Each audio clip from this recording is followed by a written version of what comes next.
Now, I do often take the news to task. This was a great article written in Business Insider by Phil Rosen, and the state of the U.S. housing market in 5 charts. So we'll go through the 5 charts, but I do want to say when I did research who Phil was, and I clicked on it, and it turns out, oh, look at this.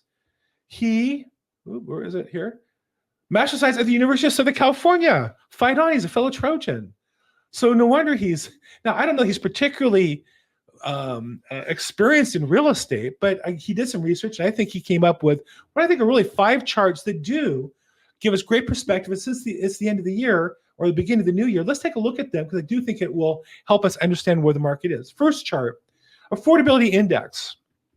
I've often said I think this is just a scam that the politicians are using to make it sound like there's some boogeyman out there that is unsolvable, therefore they're not accountable, as opposed to really taking responsibility. Their government's taking too much money and spending it and sending it elsewhere rather than helping us keep our money and encouraging us to buy houses. And take a look at this from a historical perspective, though. This is 1981. I'm sorry, right here is 1985. 30 years worst affordability, my entire career almost. The affordability has been better and now has dropped just in the last 2 years. That's been the disaster of the post-pandemic period. And now we're out of it to some degree, and it's still low. It's just staggering when you look at the depth of this change. And in the past, we had a couple of periods where it got worse, and then things got tremendously better around 2010, the 2008 housing crisis. And we lost all that progress just in the last 2 years.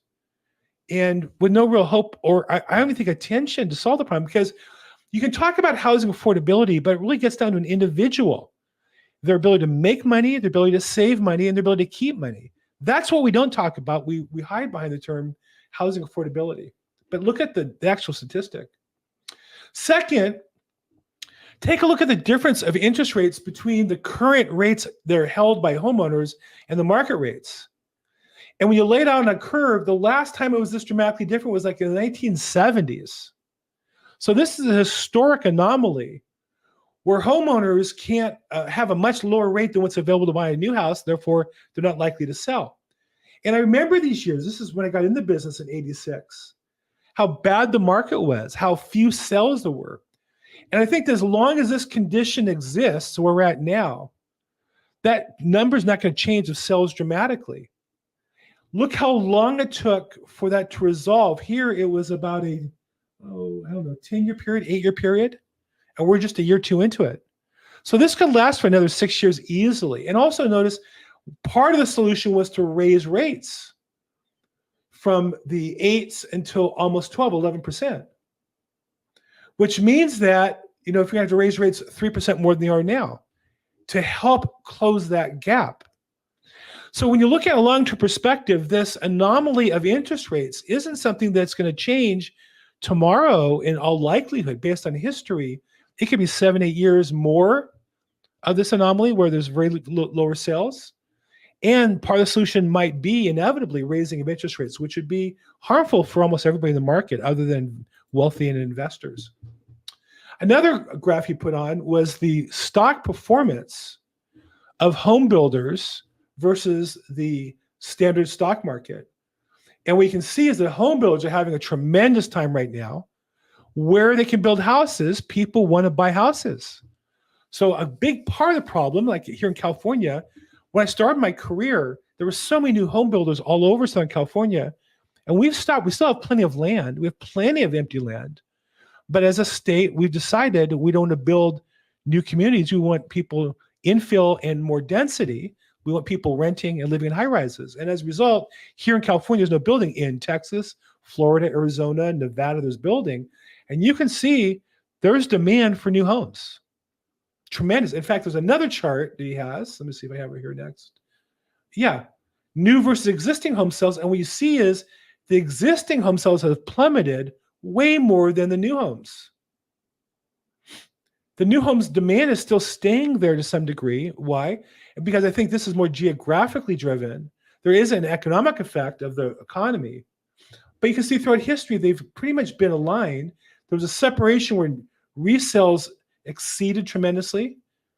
But that has turned around now, and you can see that new home builders, there's demand for that product way exceeding the resale market. And the reason why is, I think, because those new home builders are in areas where they're allowed to build. And that really gets down to government policy.